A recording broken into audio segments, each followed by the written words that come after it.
be $11.50 a year, all right, for as far as the expense. All right. So those are the two different ways you can invest your money: to do it for me or do it yourself. Pick and choose. All right. Any questions on that? Does Principal do the automatic rebalancing? We do have automatic rebalancing. Now, let's talk about that for a moment. On the target date funds, they're rebalanced automatically for you quarterly. All right, so if it has, let's say, 15 funds in there, it's going to be automatically rebalanced. If you pick and choose your own, we have a rebalancing function on our internet site that you can click on. You can rebalance immediately, or you can set up a schedule where it's going to rebalance on a quarterly or annual basis. Okay, so you have that capability. All right, so let's talk about the forms here. Okay, if you flip over to page 17, this is where the forms start. Can I ask just a question? Yes. I'm just looking at the rates per 1,000 investment on this very first plan, and it's basically 10%, a little more than 10%, which is less than the average return. So you're basically losing money by putting money into that? 10%. It's 1.14. Oh, my math is terrible. Never mind. It's all right. That's why we have calculators. Good thing you use a computer. Yeah. So on page 17 here, this is the enrollment form. Again, if you want to pick and choose your own investments, and when your money comes over to the principal, if you want it invested exactly how you picked and choose your investments, fill out the enrollment form, hand it back into Michelle. All right. Now, if you're okay with the target date fund, you're like, okay, no problem, I like the target date option. You do not need to fill out the enrollment form. It's going to be moved over into that target date fund based on your age automatically. What's the? Well, as a minimum, everyone should be filling out the beneficiary form.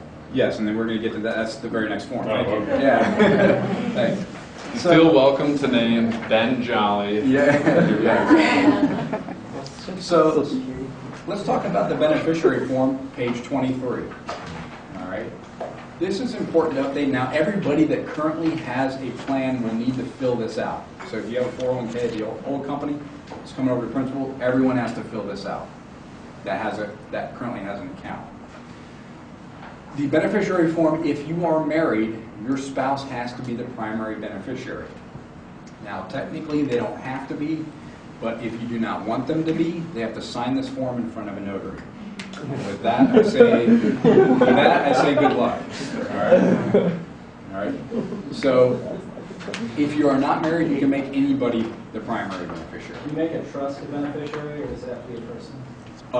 A trust can be a beneficiary, yeah, unless you're married and your spouse has to be the beneficiary. Oh, if you're married, you can't have a trust? Yeah, you still. You can, you just have to get the She can spouse's sign off on signature it. to. Yeah. That's This is a government. freedom. This is a government law. It has nothing to do with principles. Is that a Maryland law or I love them. It's a U.S. law. Really? Yeah. Oh, okay. For all 401K plans, spouse has to be the prime. So if you flip over to the next page, page 24, as far as filling this out. Oh, yes. Can a beneficiary form be done online, or does it need to be this actual form filled out? I think the way your plan is set up, the form has to be filled out. Some plans, you can do it right online. Okay. All right. But from what I understand, I think you have to fill out a paper form, hand it in to Michelle, and then you keep it for your records. Yeah. All right. I'm sure you do. So it's required to signature. Remember Yeah. that.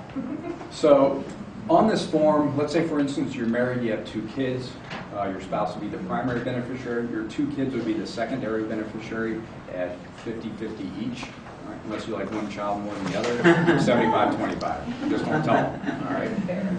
So. Have 3 kids and explain why one of them gets that extra percent. Yeah, exactly. So if there's not enough space on here, for instance, if you have 3 kids, you can just write it down here or actually attach a piece of paper and then hand it in to Michelle also. All right. The last form I just wanted to talk to you about is on page 27. This is the rollover form. Okay, we're almost done here, folks. This is pretty much like the last thing we're going to be talking about. This is the rollover form. I'm sure everybody's heard of rollover before. or maybe you have, maybe you haven't. What this is, to briefly explain it, is if you have money, if you worked at a company before here, you got here, and you have a retirement plan at that company, and it's just sitting there, you're not making any contributions to it, you're not working there anymore, you can move that retirement plan and put it into this one right here, okay? Now, we say it's more or less for personal preference reasons, whether you do that or not, but what happens is that I think the average stay for an employee at a company is about 3 years, I think, on average. A lot of times you work at 10 or 15 different companies throughout your life, throughout your career. You're going from company to company and you have retirement plans at all these companies. Well, guess what? You're moving around all this time. You don't have time to update your addresses with all these companies, and you forget you have retirement plans at all these different companies. Over and above that, you might forget to update your investment strategy in the old plan. That too. I see that on a daily basis. You know, you'll see 3 or 4 different old retirement plans. The only one that the person pays attention to is the current one. They completely forget about actually needing to update and change their investment strategy for the old ones. It's a good idea to consolidate. Mm-hmm. Yeah. And again, it's personal preference whether you consolidate into this one or even move it into an IRA. It's completely up to you. But think about one of the two. Yeah. Yes. If somebody takes an old Roth 401K and rolls it into a Roth IRA, does that count towards the contribution limit for the year? No. No, unless you put money in, if, let's say you move companies in the middle of the year and you're contributing to that old company's plan, then let's say you moved over to the new company in June and you started contributing over here, you just want to make sure you remember how much you contributed over to that first company, because then it'll take away from the total 17,000 you can put in. Does that make sense? Yeah. Can you roll a 401k into a Roth 401k? There's some legislation coming out on that, whether you can do that or not. Excuse me. So the legislation is saying that, you know, they're looking into it to roll over or basically convert your regular 401k into a Roth 401k. If you're familiar with the IRA rules, basically you have to pay taxes on that total amount that you convert. All right. Well, the IRS in a 401k plan doesn't really know how to make sure that's going to happen when you convert from a regular 401k to a Roth 401k. So they're still trying to work that out. It may be coming out in the next few years or so. And you kind of stay tuned for that. What you can definitely do right now is you can roll that money into an IRA and then convert it to a Roth IRA. Mm-hmm. You can do that as of today. So, But you can't roll your current company's 401k plan into an IRA, right? If you're currently employed, it has to stay in the 401k. that's right. Yeah. So, I know we've gone over a lot of things here today. Any questions before we part here today? Yes. If I've had a principal 401k with a previous company, when I go to set up my account, should I have any problems like with existing accounts? If you have, let's say, if you worked at a company that had a principal 401k at another company, what's going to happen is when you log in, you're going to see 2 plans now, your old plan and then this new plan. Now you can combine them if you want. And actually, I forgot to tell you, it's a 2-step process. You fill out that rollover form, have Michelle sign off on it. She'll send it up to principal. You also need to contact the company where your money is currently at. Okay? You'll need to fill out a withdrawal form, send it back to them, and then they'll go ahead and send the money over. Yes? Do you know if like the beneficiary stuff is subject to inheritance tax and like estate tax and all that sort of stuff? It is not. It is not. Yeah. So, thank you everyone for your time today. Oh, we have one more. If you reach your contribution limit for your 401k, does it stop withdrawing from your paycheck? Yeah, it's gonna. Yeah, red flag will pop up. We'll automatically stop that, so we can't drop more than 17,000. But you do stop.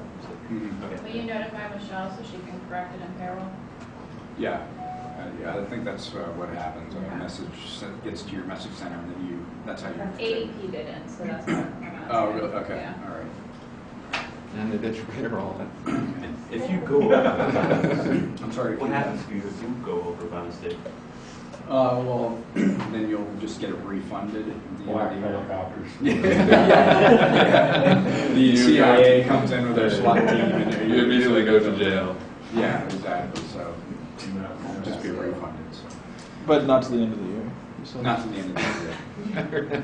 So, thank you for your time today. Before we leave, I just want to say thanks, and then also I want to tell you about how retirement planning relates to vacation planning.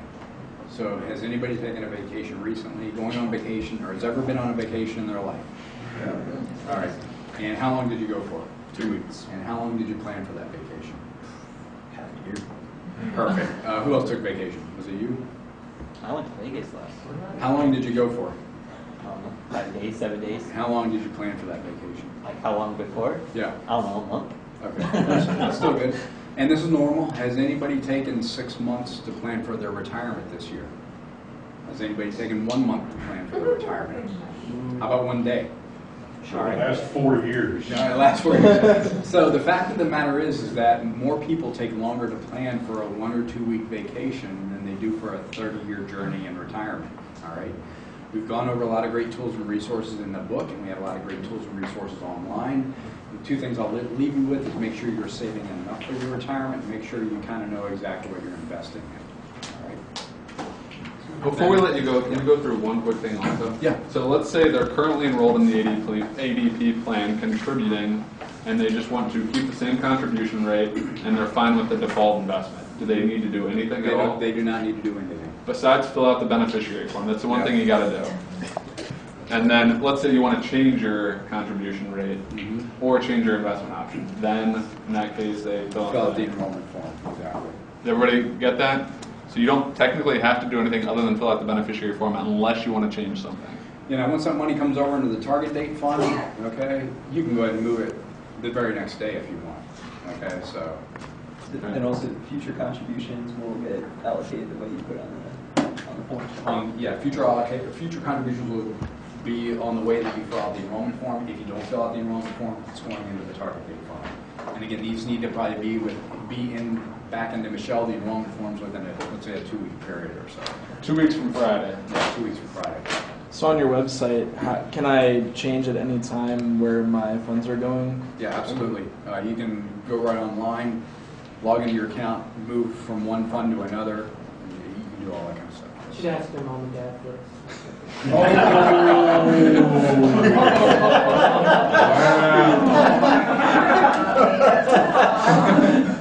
Page 66 is a parental permit.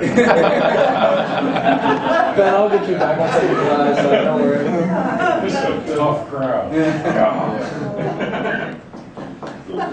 Yes. Can you just share with everyone what your availability will be like to the staff and what that's going to look like as far as being able to answer questions, but also potentially being here to meet with people one-on-one and stuff like that? Yeah, definitely. So on an irregular basis, I am always available, if that made any sense at all. What I meant to say So you're by always that, available exactly. So what I meant to say by that was just that you can always reach me either by email or phone, and I'm available to you to answer any questions, whether it pertains to the retirement plan or even other topics pertaining to your overall financial planning. Now, on a regular basis, what I'll be doing is working with Jess and Michelle to schedule educational meetings as a group to talk through with you both the retirement plan and updates on the retirement plan as well as other issues. So I'm available and accessible either by phone, email, or even for that matter individual consultations, and then we'll also be scheduling more regular group size meetings.